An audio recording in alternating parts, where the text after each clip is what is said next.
السلام علیکم ورحمۃ اللہ وبرکاتہ۔ بسم اللہ الرحمن الرحیم، الحمد للہ رب العالمین وبہ نستعین والصلاۃ والسلام علی رسولہ الامین نبینا محمد وعلی آلہ واصحابہ اجمعین، اما بعد۔ آج کی اس مجلس میں ہم تذکرہ کریں گے حضرت سعید بن عاص رضی اللہ تعالی عنہ کا۔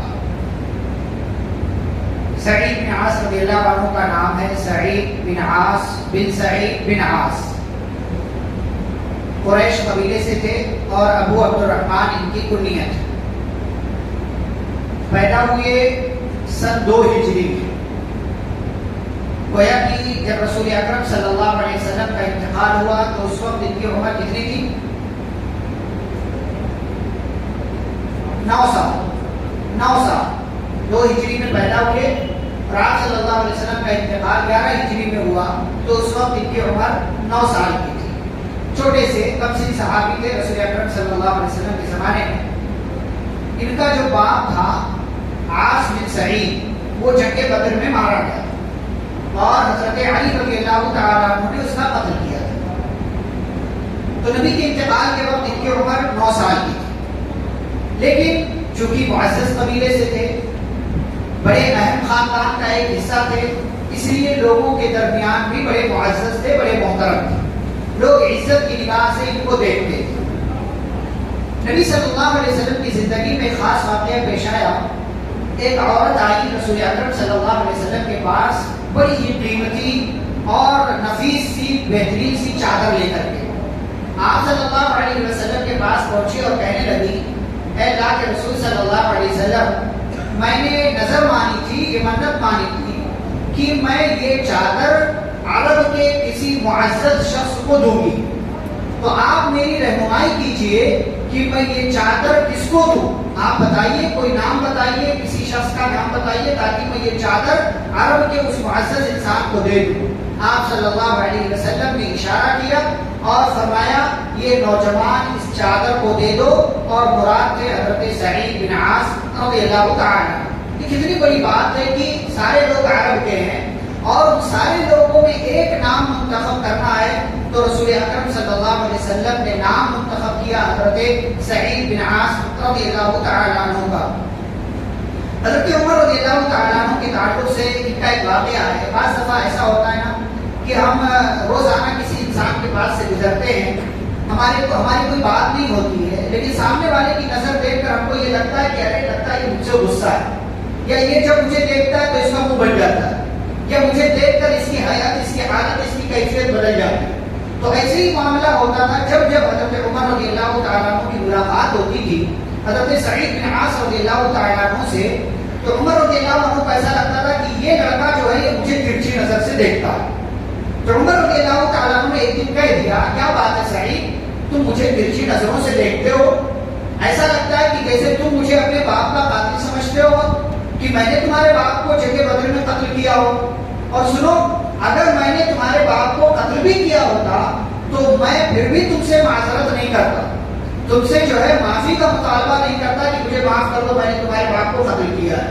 حضرت سعید بن عاص رضی اللہ تعالیٰ عنہ نے کہا کہ نہیں، ایسی کوئی بات نہیں ہے، مجھے آپ سے اس طرح کا کوئی مسئلہ نہیں ہے، اور اگر آپ نے میرے باپ کو قتل بھی کیا ہوتا تب بھی آپ حق پر ہوتے، کیونکہ میرا باپ مشرکوں کے کافروں کے ساتھ آیا تھا اور جنگ کے میدان میں آیا تھا، اس لیے اگر آپ نے میرے باپ کو مارا ہوتا تب بھی میں آپ کو کچھ نہیں کہتا۔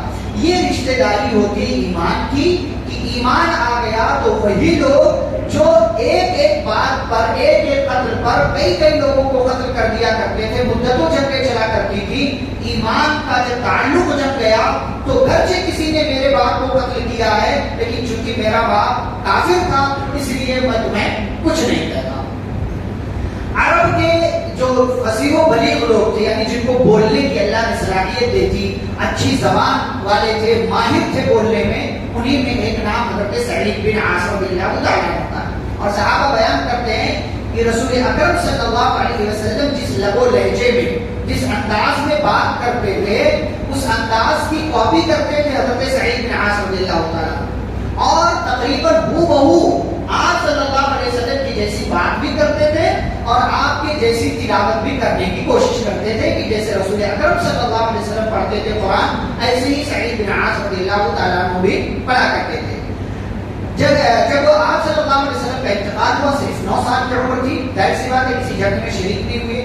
پھر اس کے بعد آپ صلی اللہ علیہ وسلم کے بعد ابو بکر رضی اللہ عنہ خلیفہ بنے، ان کا بھی 2 سال کے بعد انتقال ہو گیا، پھر بھی کسی جنگ میں شریک نہیں ہوئے۔ عمر رضی اللہ تعالیٰ عنہ کے زمانے میں اخیر میں بعض جنگوں میں انہوں نے شرکت کی، لیکن جب حضرت عثمان رضی اللہ تعالیٰ عنہ کا دور آیا اور ان کی عمر تقریباً 22 سے 23 سال پہنچی، تو حضرت عثمان رضی اللہ عنہ نے ان کو کوفہ کا گورنر بنایا، اور ساتھ ہی ساتھ اس ٹیم میں شامل کیا عثمان رضی اللہ عنہ نے سعید بن عاص رضی اللہ تعالیٰ عنہ کو، جس ٹیم کی یہ ذمہ داری تھی کہ وہ قرآن جو پہلے جمع ہو چکا تھا، اب اس قرآن کو ایک مصحف کی شکل دے دی جائے۔ ایک جمع ہو گیا تھا تب ابو بکر رضی اللہ عنہ کے زمانے میں کہ جس کے پاس ہے فلاں فلاں لاؤ جمع کر دو، ایک جگہ جمع کر دیا گیا، لیکن ترتیب کے ساتھ نہیں تھا یہ سب، ایک جگہ جمع کر دیا گیا۔ قرآن کا جو بھی حصہ نازل ہوا تھا ایک جگہ جمع کر دیا گیا، کیونکہ حفاظ جو ہے وہ جنگوں میں جاتے تھے، شہید ہو جاتے تھے، تو خدشہ ہوا کہ کہیں ایسا نہ ہو کہ ایسے ہی سارے حافظوں کا انتقال ہو جائے، شہید ہو جائیں۔ تو عمر رضی اللہ عنہ نے ابو بکر رضی اللہ عنہ سے کہا تھا کہ قرآن ہم لوگ جمع کر لیتے تو بہت اچھی بات ہوتی، تو قرآن جمع ہو گیا تھا، لیکن جیسے آج ہمارے پاس مصحف کی قرآن کی شکل میں نا، ایسے نہیں تھا۔ ایسے کب جمع ہوا؟ عثمان رضی اللہ تعالیٰ عنہ کے دور میں۔ اور جس دین نے جمع کیا، جس دین کی ذمہ داری تھی، وہ ایک الگ واقعہ، پوری تاریخ ہے اس کی، تو جس دین نے جمع کیا اس دین میں ایک نام حضرت سعید بن عاص رضی اللہ تعالیٰ عنہ کا بھی ہے۔ یہ قرآن کے چونکہ ماہر تھے، اور جیسا کہ میں نے کہا رسول اکرم صلی اللہ علیہ وسلم کی تلاوت کے جیسی تلاوت کرنے کی کوشش کرتے تھے، اسی لیے حضرت عثمان رضی اللہ تعالیٰ عنہ نے ان کو بھی اس میں شامل کیا۔ عثمان رضی اللہ تعالیٰ عنہ جب شہید کر دیے گئے تو یہ کوفہ کے گورنر تھے۔ اب جب علی رضی اللہ تعالیٰ عنہ کا دور آیا اور عثمان رضی اللہ عنہ کی شہادت کو لے کر کے صحابہ کے درمیان 2 گروپ 2 جماعت ہو گیا، اور پھر بعد میں چل کر کے جنگیں بھی ہوئی، آپسی جنگیں ہوئی۔ تو اس فتنے کے دور میں سعید بن عاص رضی اللہ تعالیٰ عنہ ان تمام فتنوں سے الگ رہے، بلکہ اپنے کچھ ساتھیوں کو لے کر کے، جن میں مغیرہ بن شعبہ رضی اللہ عنہ جیسے بڑے صحابہ بھی ہیں، ان تمام کو لے کر کے کوفہ سے مکہ آ گئے اور مکہ ہی میں رہنے لگے۔ علی رضی اللہ تعالیٰ عنہ، پھر اس کے بعد جو جنگ جمل اور جنگ صفین وغیرہ ہوئی، پھر علی رضی اللہ تعالیٰ عنہ شہید ہو گئے، ان کا دور ختم ہوا۔ حسن رضی اللہ عنہ کا دور آیا، ان کے دور میں بھی مکہ ہی میں رہے۔ پھر امیر معاویہ رضی اللہ تعالیٰ عنہ کا جب دور آیا تو ان کے دور میں امیر معاویہ رضی اللہ عنہ نے ان کو مدینہ کا گورنر بنا دیا۔ مکہ میں رہتے تھے، لیکن کہا کہ جائیے آپ مدینہ میں رہیے اور مدینہ کی ذمہ داری آپ کے حوالے ہے۔ حضرت امیر معاویہ رضی اللہ تعالیٰ عنہ کے دور میں مدینہ کے گورنر مقرر ہوئے۔ ان کی ایک خاص خوبی تھی کہ یہ بڑے فیاض قسم کے انسان تھے، بہت زیادہ فیاض، سخی کے مدینہ کے گورنر تھے، اس سے پہلے کوفہ کے بھی گورنر تھے۔ تو گورنر جو ہے تنخواہیں بڑی ہوتی تھی، اور جو ہے بیت المال کا پورا سسٹم تھا، نظام تھا، اور پوری اسلامی حکومت پھیل چکی تھی، جنگیں ہوتی تھی، مال غنیمت ملتا تھا، تو پورا بیت المال بھرا رہتا تھا، انتظام ہوتا تھا، لوگوں کی دیکھ بھال کی جاتی تھی، سارے معاملات ہوتے تھے۔ تو ان کی ایک خوبی تھی کہ اپنے پرسنل مال سے، ایسا نہیں ہے کہ جو ہے خلافت کے مال سے یا بیت المال کے مال سے، اپنے ذاتی مال سے یہ جمعہ کو بہت سے صحابہ کی اپنے گھر پر دعوت بھی لیا کرتے تھے۔ جمعہ کے دن بطور خاص بہت سے صحابہ کی، ایسی بات ہے صحابہ سے جنہوں نے نبی کو دیکھا ہے تو صحابہ کی آپس میں محبتیں بڑی گہری تھی، بڑی محبت کیا کرتے تھے صحابہ۔ عبدالرحمن بن عوف رضی اللہ تعالیٰ عنہ کے بارے میں مثال کے طور پر میں ذکر کر رہا ہوں کہ نبی صلی اللہ علیہ وسلم کے انتقال کے بعد وہ ساری امہات المومنین کا خیال رکھتے تھے، ان کا خرچہ اٹھاتے تھے، بلکہ بعض دفعہ اپنے خرچے پر ان کو مکہ حج کے لیے بھیجتے تھے اور باقاعدہ سارا خرچہ اٹھاتے تھے، سواری کا انتظام کرتے تھے، اپنے غلاموں کو بھیجتے تھے کہ جاؤ مکمل طور سے ان کا خیال رکھنا۔ تو ایسے صحابہ کی محبتیں تھیں آپس میں، لوگ محبتوں کو نہیں دیکھتے، ایک آدھ اختلاف کی کوئی بات ہو گئی تو اس کو اٹھا کر کے کسی پر جو ہے کہتے یہ صحابی نہیں تھے، ان کے ایمان میں شک تھا، یہ منافق تھے، وہ بہرحال تو یہ دعوت لیا کرتے تھے۔ اور ساتھ ساتھ مدینہ کے گورنر بھی ان کی سخاوت و فیاضی کے کچھ واقعات میں آپ کو سناتا ہوں، آپ تعجب کریں گے کہ ایسا بھی آدمی ہوتا ہے، اتنی بھی سخاوت کرتا ہے۔ ایک واقعہ ہوا، ایک عالم دین تھے، نام نہیں آتا تاریخ کی کتابوں میں، بڑے غریب تھے بیچارے، گھر میں ان کے کچھ نہیں تھا لیکن عالم دین تھے۔ اب گزارا کیسے ہوگا؟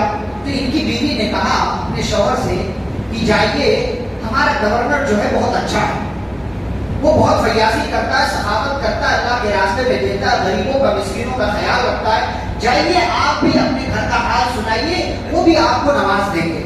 لیکن بڑے غیرت مند تھے وہ عالم دین، غریب تھے لیکن غیرت مند تھے۔ کہا نہیں، میں نہیں جا سکتا، میں نہیں جا سکتا، میں اپنی بے کسی، اپنی مجبوری ان کے سامنے جا کر کے رکھوں، یہ مجھے گوارا نہیں ہے۔ کہا ایسا نہیں کہ وہ جا کر کے پرچار کریں گے اور آپ کی جو ہے یہ غریبی لوگوں کے سامنے بیان کریں گے کہ فلاں نے مانگنے آیا تھا، ایسا کچھ نہیں کریں گے، جائیے آپ کہیے تو اپنی بات۔ بیوی کے کہنے پر محبت آئی اور اصرار کیا جب بیوی نے تو جانے کے لیے تیار ہو گئے۔ اب جب سعید بن عاص گورنر مدینہ کے گورنر کے پاس پہنچے تو لوگوں کا مشورہ تھا، لوگ بھائی گورنر ہیں تو معاملات ہیں، کوئی جو ہے کسی طرح کا مقدمہ ہے، کسی طرح کی اور بات ہے، تو لوگ بیٹھے ہوئے تھے۔ اب بیٹھ گئے، یہ بات ادھر لوگوں سے چل رہی ہے، یہ کچھ نہیں کہہ رہے، خاموشی سے سر جھکائے بیٹھے ہوئے ہیں۔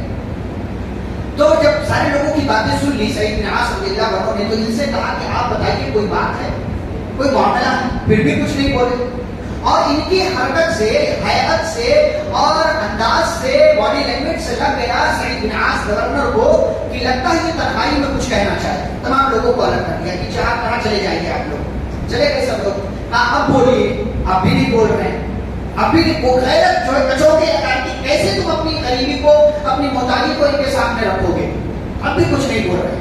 تو کمرے میں چراغ جل رہا، اٹھے مدینہ کے گورنر سعید بن عاص رضی اللہ عنہ اور گئے، چراغ بجھا دیا، چراغ بجھا دیا، اندھیرا ہو گیا۔ کہا اب بولیے، کہا اب بولیے، اور اب جب اندھیرا ہو گیا، چہرہ دیکھنے مطلب چہرہ کوئی سامنے والا نہیں دیکھ پا رہا تو اپنی غربت کا اظہار کیا، کہا میرے ساتھ ایسا معاملہ۔ تو ایک چٹھی اٹھائی، کاغذ اٹھایا، اس پر لکھ دیا اور کہا کہ جاؤ بیت المال کے فلاں ذمہ دار کو دے دینا، بیت المال کے فلاں ذمہ دار۔ وہ گئے اور دے دیا۔ اب وہ ذمہ دار نے کاغذ کھولا، چٹھی دے دی، تو کہا کہ جائیے آپ اپنے گھر سے یا کسی اور کو بلا لائیے تاکہ وہ سامان اٹھا کر کے آپ کے گھر تک پہنچائے۔ کہا میرے گھر میں کوئی نہیں ہے جو سامان اٹھا کر کے لے کر جائے۔ ان کو یہ لگا کہ بھائی کوئی آٹا واٹا دیں گے، کھانے پینے کی کوئی چیز دیں گے، اس لیے اٹھانے کے لیے کہہ رہے، گھر پہنچے جو اسی پریشانی کے حالت میں بیوی سے کہہ رہے تم نے کہاں بھیج دیا تھا، کس کے پاس بھیج دیا تھا؟ وہ تو لگتا ہے کوئی آٹا واٹا دیں گے، کسی کو کہا ہے کہ بلا کر کے لے آؤ، اور پھر اس کے بعد جو ہے اس اور اس طرح کا معاملہ۔ اب ادھر سے یہ معاملہ چل رہا تھا، ادھر سے چونکہ ذمہ دار کو پتا چل گیا تھا کہ ان کے گھر کوئی ہے نہیں جو سامان لے کر کے جائے، ادھر سے ذمہ دار جب سعید بن عاص رضی اللہ عنہ کے پاس پہنچا، کہا کہ آپ نے جس کو بھیجا تھا اس آدمی کے پاس تو کوئی ایسا بھی نہیں ہے کہ جو اس کا سامان اس کے گھر تک پہنچا دے۔ تو کہا کیا کرو؟ کہا ایک کام کرو، 3 حبشی غلام لے لو۔ کون؟ حبشی غلام۔ اور حبشی اپنی طاقت، اپنی جسامت میں ماہر ہوتا ہے، طاقتور بہادر ہوتا ہے، اس کو 1-2 کنٹل بھی دے دو آسانی سے اٹھا لیتا ہوں۔ تو کہا 3 حبشی غلام لے لو اور ان حبشی غلاموں کے سر پر 10,000 درہم کے سکے رکھوا دو۔ کتنا؟ 10,000 درہم۔ درہم کس کو بولتے ہیں؟ چاندی کے سکے کو۔ کہا 10,000 درہم کے جو ہے سکے رکھوا دو ان کے سروں پر اور ان کے گھر تک پہنچا دو۔ ابھی جب ادھر سے بیوی کو کہہ کر کے سوچا باہر نکلے تو دیکھا کہ باہر یہ لوگ کھڑے ہیں، باہر یہ لوگ کھڑے ہیں۔ تو ذمہ دار نے، جو بیت المال کا ذمہ دار تھا، اس نے کہا کہ آپ کے گھر کی حالت کو سن کر، دیکھ کر ہمارے گورنر نے یہ سامان آپ کے یہاں بھجوایا ہے، اور صرف سامان نہیں، یہ 10,000 کی 3 جو ہے بوریاں اور یہ جو ہے یہ سب سامان آپ کا ہے، اور یہ 3 حبشی غلام بھی مدینہ کے گورنر نے آپ کو دے دیا ہے کہ جو کام ہو آپ ان سے کروا سکتے۔ یہ ہے سخاوت و فیاضی حضرت سعید بن عاص۔ ایک بندے کی مدد کی انہوں نے، ایک بندے کی انہوں نے مدد کی، 10,000 درہم یعنی 30,000 درہم اور ساتھ میں 3 حبشی غلام جو ہمیشہ کام کاج کریں۔ ایک واقعہ ہوا، ایک اور واقعہ ہوا، سنا ہوا آپ کو میں۔ ایک دیہاتی آیا حضرت سعید بن عاص رضی اللہ عنہ کے پاس اور اس نے فرمائش کی کہ مجھے کچھ نماز دے۔ تو حضرت سعید بن عاص رضی اللہ عنہ نے اپنے خادم سے کہا کہ جاؤ اس کو 500 دے دو۔ کیا کہا؟ 500 دے دو۔ 500 کیا؟ درہم کی دینار، چاندی یا سونا؟ تو خادم نے یہی سوال کیا، کہا سعید بن عاص کیا دوں، 500 درہم دینا ہے یا 500 دینار دینا ہے؟ تو سعید بن عاص رضی اللہ عنہ نے کہا میری نیت، جب میں نے کہا تھا میری نیت یہ تھی کہ 500 درہم دو، لیکن اب چونکہ آپ کے دل میں بات آ گئی ہے 500 دینار کی، تو اب درہم کے بجائے اس دیہاتی کو 500 دینار دے دو۔ 500 دینار کتنا ہوتا ہے جانتے ہو؟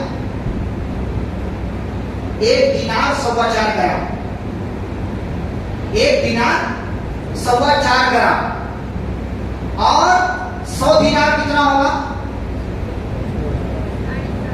450 گرام، 425 گرام۔ اس حساب سے 500 گرام کتنا ہوگا؟ 2 کلو سے اوپر ہو جائے۔ گویا کہ 2 کلو سے اوپر سونا دینے کا حکم دے دیا کہ صحابی کو 2 کلو سے اوپر سونا دے۔ 2 کلو سونے کی قیمت آج کتنی ہوگی؟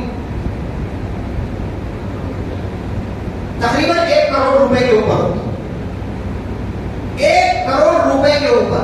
اگر میرا حساب غلط نہیں ہے تو تقریباً 1 کروڑ 20 لاکھ روپے، جو آج پرائس ہے 60 ہزار روپے میں شاید سونا ہے 1 تولہ۔ اگر اس کو کلو کے حساب سے آپ کنورٹ کریں، 1 کروڑ 20 لاکھ روپے اس دیہاتی کو دے دیا، جاؤ لے کر کے چلے جاؤ۔ یہ فیاضی، یہ سخاوت ہے۔ اچھا، اگر بعض دفعہ ایسا ہوتا تھا ان کے پاس مال نہیں ہوتا تھا نا، تو کوئی آتا تھا اور کہتا تھا کہ بھائی مجھے بھی دے دو، سنا آپ بہت دیتے، تو کہتے تھے میرے پاس کچھ نہیں ہے، لیکن کاغذ ساتھ میں رکھتے تھے، کاغذ میں لکھ دیتے تھے کہ میرے ذمے تمہیں اتنا دینا ہے، دوسرے موقع سے آنا لے کر کے چلے جانا ہے۔ اب ایسے کئی لوگ ہو گئے جن کو لکھ کر کے چٹھی دے رکھی تھی، اور ہوتے ہوتے جب انتقال کا وقت قریب آیا تو 3 لاکھ درہم قرضہ ہو گئے۔ کتنا؟ 3 لاکھ درہم قرضہ ہو گئے۔ ایسے لوگ کہ جن کو 3 لاکھ درہم دینا ہے، وہ بھی قرضہ وہ والا قرضہ نہیں کہ جو کسی سے لیا ہو، قرضہ اس حساب سے کہ دینے کا وعدہ کیا تھا اپنی طرف سے صدقہ دوں گا، اس حساب سے قرضہ ہو گئے۔ بھائی بعد میں چاہتے تو میرے پاس نہیں، میں نہیں دوں گا، معاف کرو کہہ دیتے، لیکن نہیں، وعدہ کیا تھا تو وعدہ پورا کریں گے۔ اپنے بیٹے عمرو بن سعید بن عاص کو بلایا، جب انتقال کا وقت قریب آیا تو کہنے لگے میرے بیٹے میرے انتقال کا وقت قریب آ چکا ہے اور بہت سارے لوگوں کو مجھے مال دینا ہے، لیکن میرے پاس مال نہیں ہے۔ اگر میں مر جاؤں تو میرے مر جانے کے بعد میری وصیت سن لو کہ میرے اس گھر کو بیچ دے۔ پہلے یہ کہا کہ تم اگر دے سکتے ہو تو اپنی طرف سے دے دینا، لیکن اگر نہیں دے سکتے ہو تو میری بات امیر معاویہ تک پہنچا دینا۔ امیر معاویہ جب سنیں گے کہ میں 3 لاکھ درہم قرضے سے ہوں تو وہ اپنی طرف سے دینے کے لیے کہیں گے، لیکن قبول نہیں کرنا، اور قبول نہیں کرنا، انتظام تمہارے پاس بھی نہیں ہوگا، تو میرا یہ گھر جو ہے اس کو بیچ کر کے جن لوگوں کو میں نے کہا تھا دینے کے لیے ان کو رقم ادا کر دینا۔ اب گھر ان کا ایسا نہیں تھا کہ 1-2 کمرے کا گھر تھا، پورا محل تھا ان کا، اچھا خاصا گھر تھا ان کا، گورنر تھے بھائی، تنخواہ آتی اور جنگوں میں شریک ہوتے تھے، بیت المال سے حصہ ملتا تھا۔ بعد میں صحابہ بہت مالدار ہو، بہت بڑے مالدار صحابہ بعد میں ہوئے، تو انہیں میں سعید بن عاص بہت بڑا محل تھا ان کا۔ باپ کا انتقال ہو گیا، باپ کا انتقال جب ہو گیا تو اعلان کر دیا انہوں نے، مدینہ میں انتقال ہوا، جنت البقیع میں تدفین ہوئی، انہوں نے اعلان کر دیا کہ جس کو میرے ابا نے دینے کا وعدہ کیا تھا آئے، میں ان کا حساب چکتا کر دیتا ہوں، اپنے باپ کی طرف سے ادا کر دیتا ہوں۔ یہ اعلان کر دیا اور اس کے بعد جو ہے شام چلے گئے، جہاں حضرت میرے بھائی اپنے علاوہ کو رہا کرتے تھے، ان سے گئے، ملاقات کی، بتایا کہ ابا کا انتقال ہو گیا ہے، اور یہ جب کہا اور یہ بھی کہا کہ میرے ابا نے 3 لاکھ درہم کا قرضہ چھوڑا اس حساب سے، تو انہوں نے کہا کہ وہ میرے ذمہ ہے، میں ادا کروں گا۔ امیر معاویہ رضی اللہ عنہ کا میں ادا کروں گا، کیونکہ آپ کے ابا میرے ساتھی تھے، ہم نے ساتھ جنگیں لڑی ہیں، جنگ رہے ہیں، وہ ہمارے گورنر تھے، تو اس لیے میں ادا کروں گا۔ تو عمرو بن عاص نے کہا کہ ابا نے کہا تھا کہ قبول نہیں کرنا، انکار کر دیا۔ کہا اگر آپ ہمارے ساتھ کچھ خیر کرنا چاہتے ہیں تو ایک کام کریں، یہ جو ہمارا گھر ہے جو ابا چھوڑ کر کے گئے اس کو خرید لیجیے، اس کو خرید لیجیے، خریدنے کے بعد جو رقم ملے گی میں اس مال سے اپنے ابا کا قرضہ ادا کر دوں گا۔ حضرت امیر معاویہ رضی اللہ عنہ نے سعید بن عاص رضی اللہ عنہ کا وہ گھر خرید لیا، اور گھر خریدا تو بعض روایتوں کے مطابق آتا ہے کہ 3 لاکھ درہم اس کی جو ہے مالیت تھی، یعنی موجودہ ویلو جو تھی اس حساب سے، وہاں کے حساب سے 3 لاکھ درہم میں وہ گھر بکتا تھا۔ لیکن بعض روایتوں سے پتہ چلتا ہے کہ انہوں نے 3 لاکھ درہم نہیں دیا بلکہ 10 لاکھ درہم دے دیا کہ جائیے آپ جو ہے یہ گھر کی قیمت ہے، گھر کے بدلے میں 10 لاکھ درہم آپ کو دے رہا ہوں. بہرحال 3 لاکھ ہی اگر مانے تو اس 3 لاکھ درہم سے سارے لوگوں کا جو بقایا تھا، جو ابا نے پرچی میں لکھ کر دیا تھا سب کو، ان سب کے حوالے کر دیا. ایک بندہ آیا جس کے پاس چٹھی میں لکھا ہوا تھا کہ اس کو 20,000 درہم دینا. 20,000 درہم بہت زیادہ ہوتا ہے. تو کہا بھائی تمہارے ذمہ کیسے یہ ہے؟ بس دفعہ ہوتا ہے نا چہرے سے اندازہ لگاتا ہے اس کو اتنا زیادہ تو کیسے؟ تو کہا بھائی تم کو 20,000 درہم کس موقع سے لکھ کر کے میرے ابا نے دیا تھا، کچھ بتاؤ. تو اس نے کہا کہ دیکھیے ایک بار ایسا ہوا کہ میں آپ کے ابا کے پاس گیا اور آپ کے ابا جب مجلس سے نکلے تو ان کے ساتھ ساتھ میں چلنے لگا. میں نے کچھ کہا نہیں. تو آپ کے ابا نے سوال کیا کہ فلاں صاحب آپ میرے ساتھ کیوں چل رہے ہیں، کوئی بات ہے تو بتائیے. تو انہوں نے کہا میرے ساتھ ایسا اور ایسا معاملہ ہے، مجھے ضرورت ہے اور سنا ہے آپ دیتے ہیں تو اس لیے میں آپ کے پاس چلا آیا، لیکن کہنے کی ہمت نہیں کہ تو نہیں کہہ سکا. تو انہوں نے کہا اچھا ٹھیک ہے، ابھی میرے پاس تو کچھ نہیں ہے، یہ کاغذ پر لکھ کر میں دے رہا ہوں، جب وہ دوسرے موقع سے آنا تو یہ لے لینا. اسی موقع سے یہ چٹھی میرے پاس رکھی ہوئی تھی. آپ کے ابا نے 20,000 درہم دینے کا وعدہ کیا تھا لیکن ان کا انتقال ہو گیا، اب آپ مجھے 20,000 درہم ادا کر دیجیے. یہ سخاوت و فیاضی حضرت سعید بن عاص رضی اللہ تعالیٰ عنہ کو اللہ کی طرف سے ملی ہوئی تھی اور وہ اپنا مال بے دریغ اللہ کے راستے میں خرچ کرتے تھے، لوگوں کی مدد کرتے تھے. اور یہ فقیر، یہ درویش، یہ صحابی اور پیارے نبی صلی اللہ علیہ وسلم کے کمسن صحابی اور جرنیل، کمانڈر، سپہ سالار یا گورنر مدینہ کے، کوفہ کے اور مختلف تجربات کے ماہر حضرت سعید بن عاص رضی اللہ عنہ کا انتقال سن 58 ہجری میں امیر معاویہ رضی اللہ عنہ کے انتقال سے 2 سال پہلے مدینہ کے اندر ہی ہوا اور وہیں پر ان کی تدفین ہوئی. ان کی زندگی سے 3 سبق میں آپ کے سامنے ذکر کروں. سب سے پہلا سبق عصبیت سے، تعصب سے دور رہو. کسی چیز کی وجہ سے کسی سے تعصب نہیں ہونا چاہیے. آپ گورے ہیں تو کسی کالے رنگ والے سے تعصب نہ کریں. آپ مالدار ہیں، کسی غریب کے تعلق سے کوئی کمنٹ پاس نہ کریں. آپ کسی اعلیٰ خاندان سے دنیاوی اعتبار سے تو کوئی جو ہے دنیاوی اعتبار سے کسی اور خاندان کا ہے اس پر تعلق تشریح نہ کرے. یہ اللہ کی نظر میں معیوب چیز ہے. ایسا کریں گے تو آپ کو گناہ ملے گا. سعید بن عاص رضی اللہ تعالیٰ اس چیز سے دور تھے. بڑے اور معزز قبیلے کے تھے اور ان کے باپ کو قتل کر دیا گیا، لیکن کبھی اس وجہ سے انہوں نے کسی بھی صحابی کو طعنہ نہیں دیا اور نہ ہی حضرت علی رضی اللہ تعالیٰ عنہ کو کچھ کہا جنہوں نے ان کے باپ کو قتل کیا تھا. دوسری بات، فتنوں سے خود بھی دور رہیں اور دوسرے لوگوں کو بھی دور رکھیں. جب فتنوں کا دور شروع ہوا تو حضرت سعید بن عاص رضی اللہ تعالیٰ عنہ کوفہ چھوڑ کر مدینہ میں، مکہ میں منتقل ہو گئے اور دوسرے ساتھیوں کو بھی لے کر کے آئے. تو جب فتنے ابھر رہے ہوں، ظاہر ہو رہے ہوں تو خود کی بھی حفاظت کرے، دوسرے لوگوں کی بھی حفاظت کرے. اور آخری بات کہ مال کو اپنے لیے فائدے مند بنائے. مال کو اس لیے کہ مال دنیا میں رہ جانے والا ہے، مال کو اپنے لیے فائدے مند بنائیں. جہاں بھی جس بھی طریقے سے آپ کو موقع ملتا ہے اللہ کے راستے میں لگائیں. غریبوں پر خرچ کریں. خرچ کریں گے تو الٹا فائدہ آپ کو ہی ہوگا، نیکیاں ملیں گی، مال میں برکت ہوگا، اللہ آپ کی حفاظت کرے گا، مصیبتوں سے دور رکھے گا، بیماریاں نہیں آئیں گی، پریشانیوں اور تکلیف سے آپ محفوظ رہیں گے. سعید بن عاص رضی اللہ تعالیٰ عنہ کا یہی طریقہ تھا.